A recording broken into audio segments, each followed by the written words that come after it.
unified approach, this unified understanding.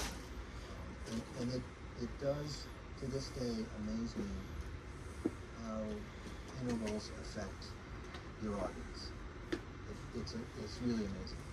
And I think anybody who's a professional musician has had the experience of playing the ultimate on earth at the worst possible moment in their life. Right? And so they have a memory, all of us do, a painful memory of, remember that night when I was supposed to come in and hit this note and I just was one fret off, just one. However, the effect on the audience was devastating, and your peers, they stopped talking to you for maybe a couple of weeks or something like that. So. But think of it the other way. What if it's just, we're not talking about you hitting with a wrong note.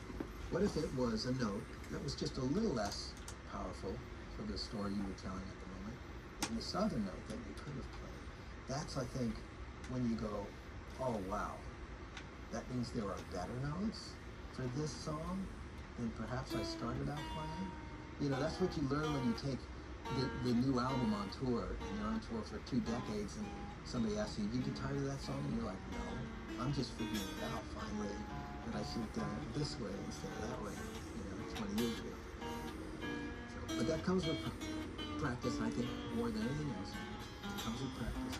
It comes with becoming so familiar with the instrument and the notes and the chords and the scales that it becomes your language. It becomes your musical language. So I'd hit the low E and a little delay and some gain on there, and I just sort of get familiar.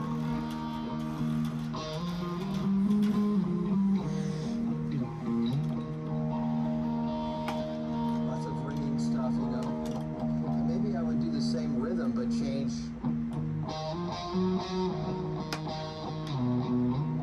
Just change a couple of the notes and go, wow, that was this. And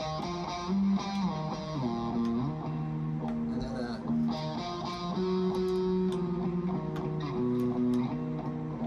I'd say, wow, that's a whole different feeling right there.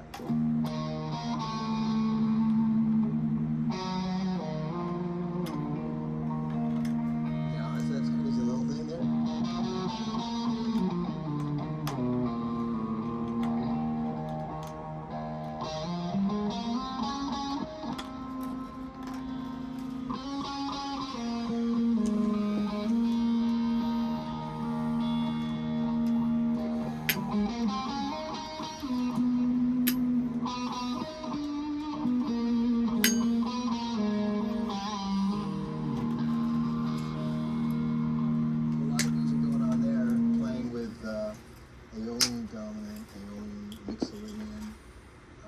Started to notice that when I would go from one mode to the next and back, that little handoff wasn't affecting itself.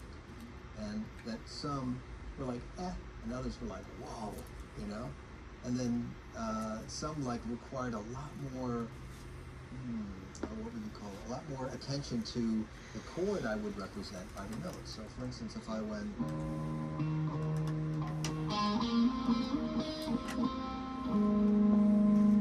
playing the fourth chord over the one, right?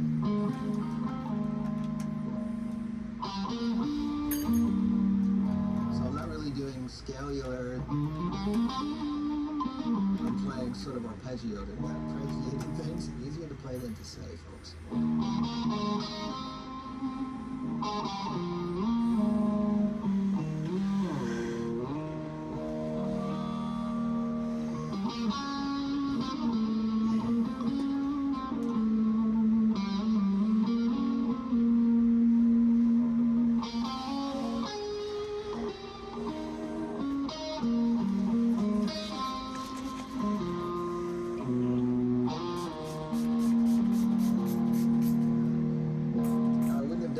First time I was playing it, but I learned after a while that I can just hit any note I want if I'm imagining the chord progression. So I'd have to kick this back to the student. I'd say, the student should be asking me right then, well, how did you imagine the chord progression? What does that mean, right? So,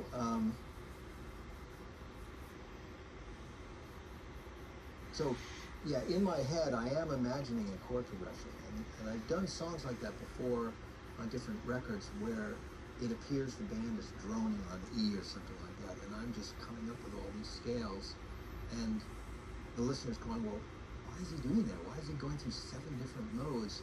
How does it work? And it's because I'm imagining a chord progression on top. It's sort of like you were imagining da da da da da da da da da da da da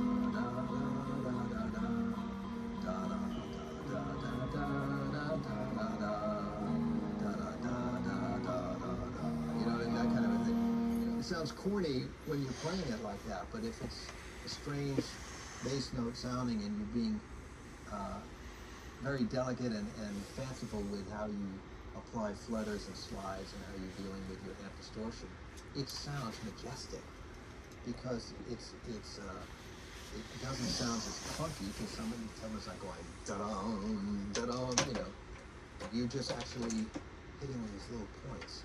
It's like looking up at a night sky for hours and hours, and then you go, there's Orion's belt. I finally see it, and that's kind of like what it is. You're just hitting on notes that are the perfect notes to tell a particular harmonic story. I was fascinated by that, and so that was my introduction to really convincing myself that I was going to work my hardest at developing opinions about these modes, so that eventually, if I wanted to write a song that kept changing modes at every chord, that I could find a melodic thread that went through the whole thing, and it would sound like, well, it doesn't sound like it's changing keys, but when I went to play it, I realized, oh my gosh, it's changing keys with every single chord, right? How come it's still rocking out in E, you know what I mean? I think that comes from the experience of making myself dig deeper and deeper into the relationship between harmony, the scales, and how they relate to each other.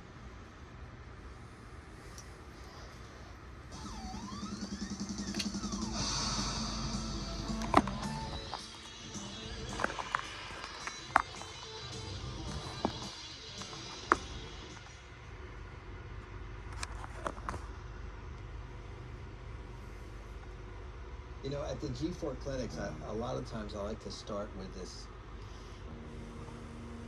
drone, and over E, it's got a little bit of a beat to it, and I'll just tell everybody, look, this is how I warm up.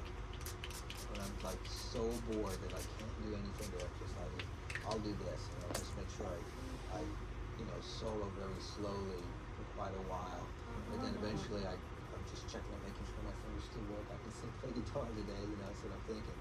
But that's what I explore. I explore all of the material that we just went over in the last couple of minutes, but everywhere on the guitar. And I want to make sure, like, can I actually, I hit that F sharp and it feels okay. How's my hand doing?